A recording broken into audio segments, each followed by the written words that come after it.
टिळकनगर शिक्षण प्रसारक मंडळ लोकमान्य गुरुकुल. Welcome children in this tutorial of General Science of Standard 7. Lesson number 14, Element, Compounds and Mixture, and this is video number 2. So now we will see what is element. Before that, मुलांनो, तुम्ही एखाद्या spray पंपमध्ये समजा जर water भरलं आणि ते spray केलं, तर तुम्ही काय ऑब्झर्व करता, तर वॉटरचे खूप छान छान म्हणजे पाण्याचे खूप छोटे छोटे असे ड्रॉपलेट्स तुम्हाला बाहेर येताना दिसतात, अगदी बारीक, अगदी मायन्यूट. ओके, अजून एक तुम्ही करू शकता, take the water in teapot and cover it with the lid. Heat the water to a boil. What do you see on inside of the lid? The water droplets collected on the inside of the lid of the teapot are formed by condensation of vapor from the boiling water. आता इथे एक नवीन terminology आली आहे, condensation. म्हणजे काय, जर तुम्ही एखाद्या भांड्यामध्ये किंवा टीपॉटमध्ये पाणी घेतलं आहे बरोबर, आणि ते पाणी तुम्ही हीट करायला लागल्यात, म्हणजे त्या पाण्याला तुम्ही हीट दिली, उष्णता दिली, बॉईल होईपर्यंत, उकळेपर्यंत, आणि झाकण ठेवलेलं आहे तुम्ही.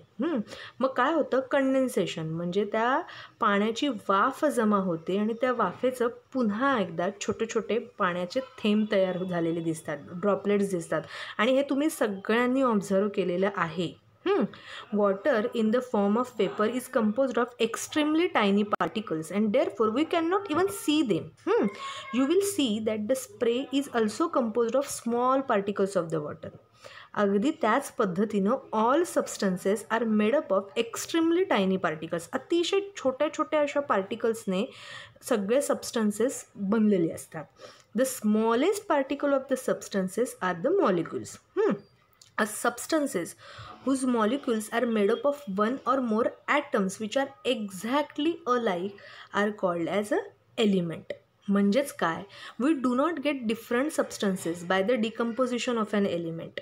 द स्मॉलेस्ट एकदम बारीक particle of element are made up of only one type of atom. We can not see atom with the naked eye. Naked eye म्हणजे आपल्या साध्या डोळ्यांनी तो ॲटम दिसू शकत नाही. का बरं? का तर एकतर सबस्टन्सच एकदम स्मॉल स्मॉल पार्टिकलने बनलेला असतो, मॉलिक्युल्सने.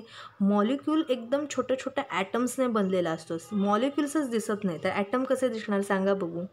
पण कसं आहे माहिती आहे का, जेव्हा crores of atom comes together their total volume is large enough to visible our eyes. म्हणजे एकदम करोडोच्या लेवलने जेव्हा ॲटम्स एकत्र येतात तेव्हा कुठेतरी आपल्याला ते डोळ्यांनी दिसायला लागतात.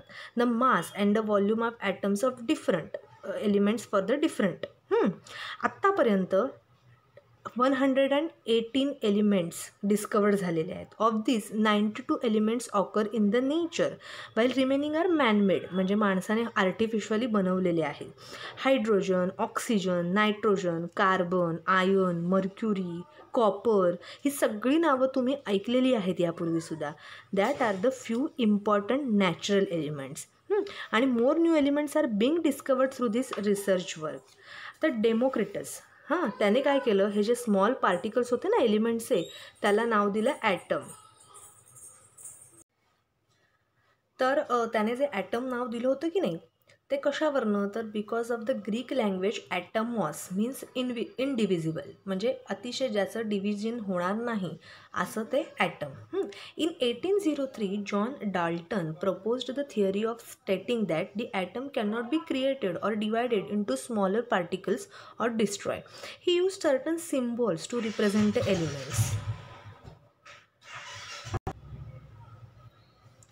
त्यानंतर बघा, ह्या टेबलमध्ये as you seen element name दिले आणि त्याचे सिम्बॉल्स पण दिलेले आहेत.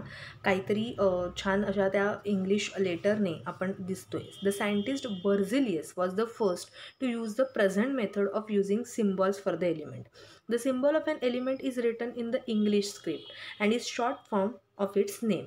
आता काही ठिकाणी काय होतं, some elements and their symbols are listed in table. आता मी तुम्हाला दाखवलेलं आहे, तुम्हाला दिसते स्क्रीनवर.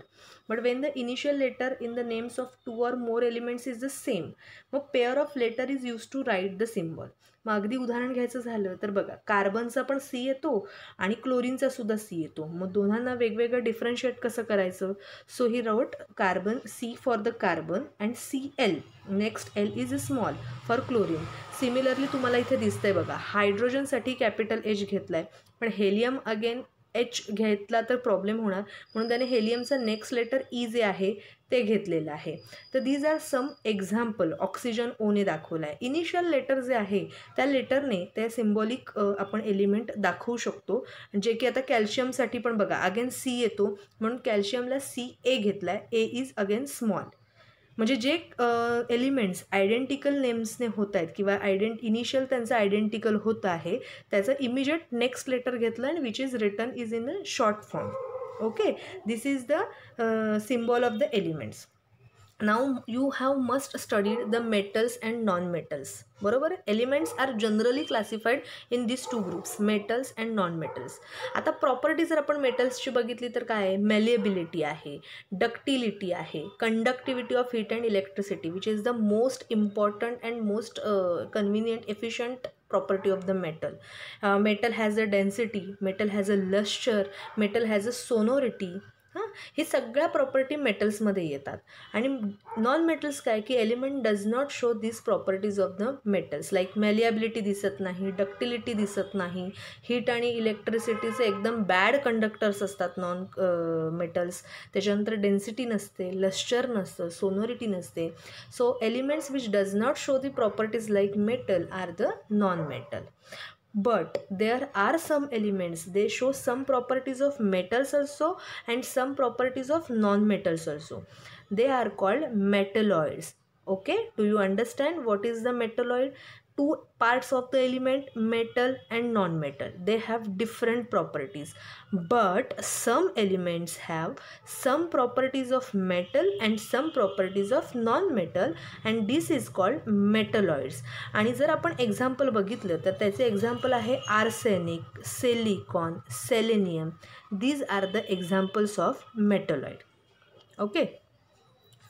आता कंपाऊंड्स म्हणजे काय, the substance form by the chemical composition of two or more element, composition or combination you can say of two or more element is called a compound. मग आता ह्याचं उदाहरण समजा जर घ्यायचं झालं तर water which is written as a H2O, Hचे 2 म्हणजे हायड्रोजनचे 2 मॉलिक्यूल आणि ऑक्सिजनचा 1 item, not molecule, I am sorry, 1 molecule of water is made up of 2 atoms of hydrogen and 1 atom of oxygen. Substance is a compound only if the molecules are made up of atoms of different types. आता water काय आहे, compound आहे, जे की 1 molecule of water is made up of 2 atoms of hydrogen and 1 atom of oxygen. बरोबर.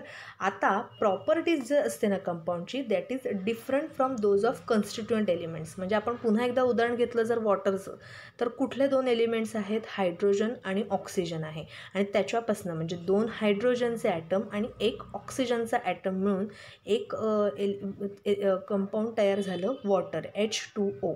तर आता त्यांच्या जर प्रॉपर्टीज बघितल्या तर हायड्रोजन जे आहे ते कंबस्टेबल आहे, ऑक्सिजन जे आहे ते हेल्प इन कंबशन, म्हणजे आपण म्हणू शकतो कंबशन म्हणजे काय हे तर तुम्हाला माहिती असेलच.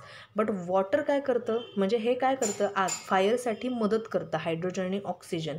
बट वॉटर काय आहे, that is extinguish a fire, म्हणजे आग विझवण्यासाठी पाण्याचा उपयोग करतात. बरोबर की नाही. म्हणजे extremely opposite property, though they have made up of 2 such atoms, but जो कंपाऊंड फॉर्म झालेला आहे त्याची प्रॉपर्टी एकदम डिफरंट आहे. समजलं. Okay, thank you.